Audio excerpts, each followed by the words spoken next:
Hi guys, ayan, kakauwi ko lang from mahabang vacation. Mahabang vacation.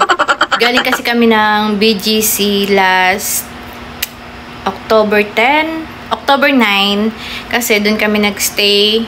Hinatid kasi namin si Habi sa airport nung 10. So, doon kami sa BGC nagstay kasi maaga yung flight niya. Kaya nagstay na kami doon para malapit na lang sa airport. And then, yun, nilagnat si Bebe.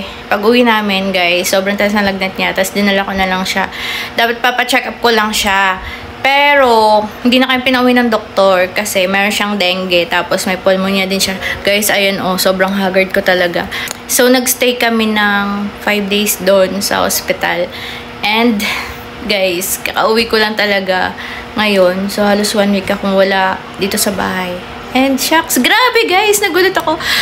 Sobrang daming kalat dito sa kwarto. Parang hindi ako sanay ganito. Tapos, kanina pag-open ko, ibang-iba yung amoy. Kasi, alam mo yung amoy na hindi talaga kasi nakalaktong pinto namin guys. So, hindi siya nalilinis. Pagpasok ko, sobrang iba yung amoy. Tapos, makalat talaga, maalikabok. Kaya, feeling ko ngayon, guys, sobrang haggard ko talaga. Ilang gabi talaga akong hindi nakatulog. So, pakita ko sa inyo guys kung anong kalat ko dito sa room. Ayan. So, ayan guys, pagdating ko, ibang-iba yung amoy. Amoy luom na hindi ko maintindihan. Amoy alikabok, ganyan. And, ayan, yung basurahan pala. Naka-open siya. Tapos, puno siya, guys. Ayan, puno siya. Tapos, yung vanity ko, grabe, puro alikabok talaga yan. So, ngayon, yun yung gusto kong project and gawin ko ngayong gabi. Hindi ako matutulog hanggat hindi ko to nalilinis. Feeling ko ito lang yung maayos, tong part na to. Pero, guys, tingnan nyo yung sa bandang baba. Tada! Nandyan pa yung mga tiniklop na nagulo na ulit. Tingnan nyo naman yung table ko, guys. Ito kasi binili pa namin to dun sa Miniso. So, nilagay ko lang siya. Tinanggal ko lang siya sa bag. Tapos, nilagay ko na lang siya dyan. Ito naman yung mga bills namin. Ito yung bills namin, guys. Ito yan. Ito yung mga result ng test ni Bebe. Tapos, ito yung ito yata yung bills. Basta nandito yung bills namin. Ayan guys, papakita ko sa ayan. Diba? Ang daming labahan guys. Wala siya sa laundry basket kasi yung laundry basket puno siya ng mga tiniklop. So ito siya. Dito pa siya. O diba? Ay! Nakikita nyo. Char.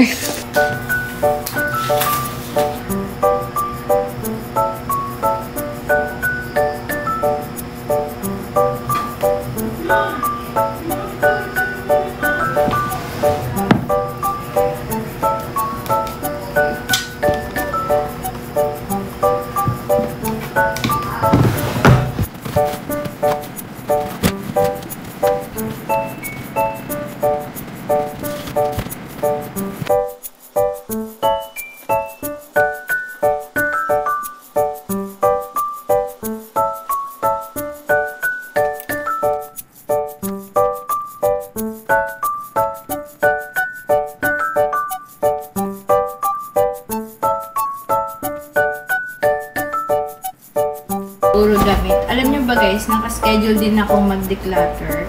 Ito skirt lang to lahat guys, yung mga nandito. Tapos siguro ipopost ko siya sa FB ko or sa IG. Sobrang dami kong i-declutter guys. Kasi parang goal ko this 2025 is actual closet na lang yung gagawin ko. Ayoko na naman masyadong maraming damit. Kasi hindi naman ako laging umaalis. Yan, matagal ko na siyang plano guys, pero yun nga, nagkaroon ng ganitong pangyayari. So, hindi ko siya natutuloy.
Guys, ito nga pala yung pinaglumaan na table nila kuya niya.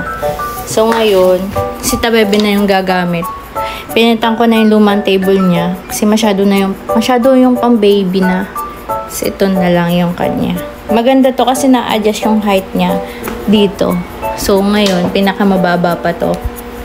Para abot pa niya. Tapos, naglagay lang ako ditong drawer. Binili ko lang to sa Mr. DIY. And, ayan, madumi kasi siya, guys. And, may natirang mga wallpaper dun sa, ginamit ko dun sa baba. So, ito nga yung gagamitin ko. Ayun guys, ang bago yung isip ko. Ito na lang pala lalagay ko. Naalala ko may binili nga pala akong wood na wallpaper. So, hindi ko pa siya nagagamit. Ito na lang gagamitin ko dun.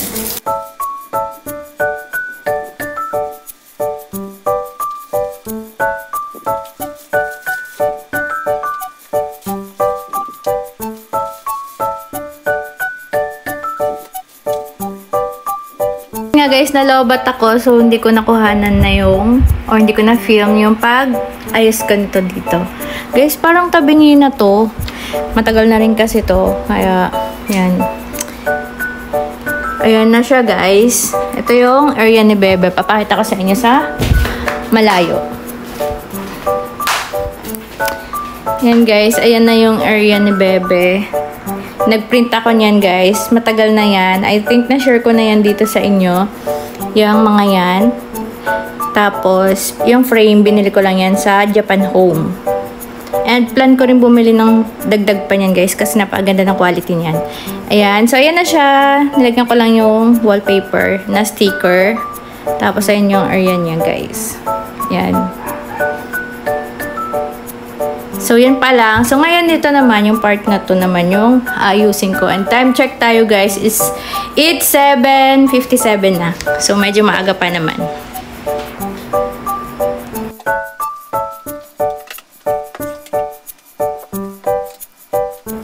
So, ayun guys, plan ko ding lagyan to. Yan, yung top nito guys. Itong ganitong wallpaper.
Part na to hindi ko na siya masyadong ginalaw kasi nilinis ko naman to bago kami umalis. And guys, gusto ko i-share sa inyo tong bago kong nabili na shoes. Nabili ko to guys sa BGC.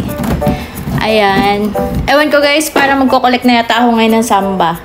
Ito siya. Ito yung unang-unang samba ko, which is the OG. And I got the Strata 1. Grabe guys, ang ganda ng quality niya. Ayan o. Tapos, meron siyang extra na lace. Ayan. Pero, parang mas feel ko yung black. Kasi hindi siya masyadong feminine. Marami na rin natanggal guys. Kasi, na-arbor na ni Shane. Like yung Puma ko na white. Nasa kanya na. And then, yung New Balance ko na nandito before. So, ngayon, bag na yung nakalagay dyan guys. And, yeah. Hindi ko muna yan gagalawin kasi kakalinis ko lang yan guys. Ayan o. Diba? Malinis pa siya. Dito na lang. Kasi, parang kasing gulo ng life ko. Ang itsura ng table ko. So, ito yung pa-projectin ko ngayon. And after nyan, ito na lang. So, yeah. Let's go, guys. Carry natin to. Tada! Kaya na nga guys, natapos na natin yung paglilinis ko dito. So, hindi ko na na-videohan guys yung paglilinis ko dito sa part na to dahil nalobat ang person. Guys, tinanggal ko lang yung kanina na kulay pink na parang mantle dyan. Tapos, yan. Nilagyan ko lang ulit siya ng sticker. Pinatungan ko lang yung dati niyang sticker kasi medyo butas-butas na yun dito.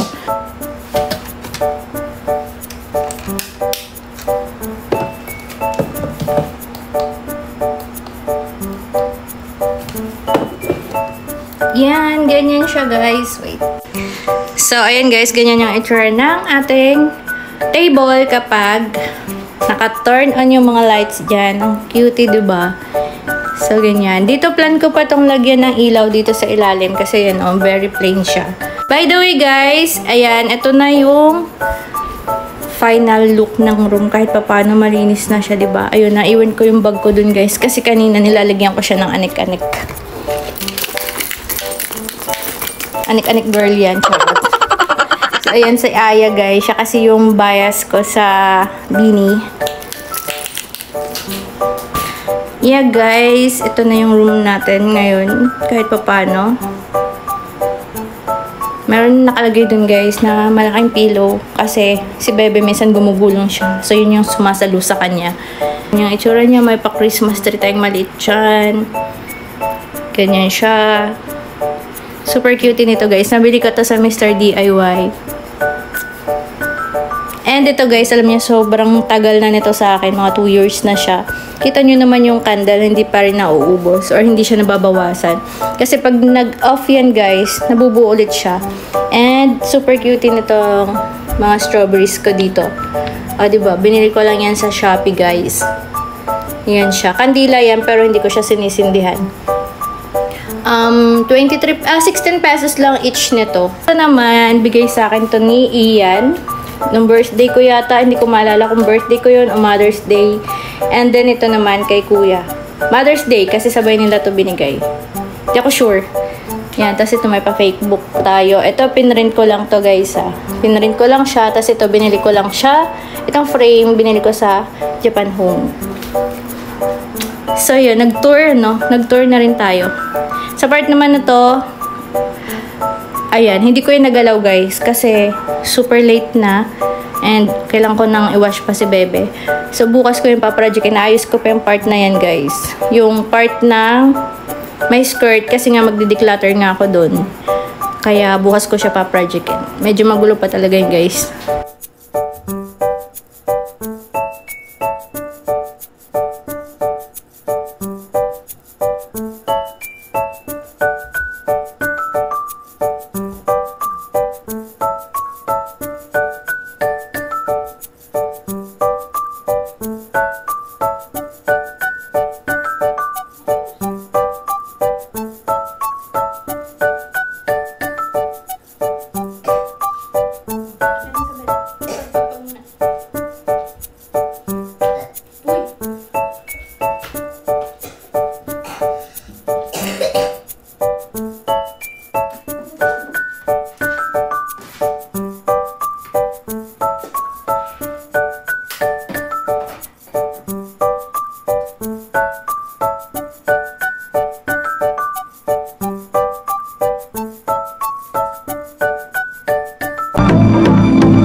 Standing so tall with your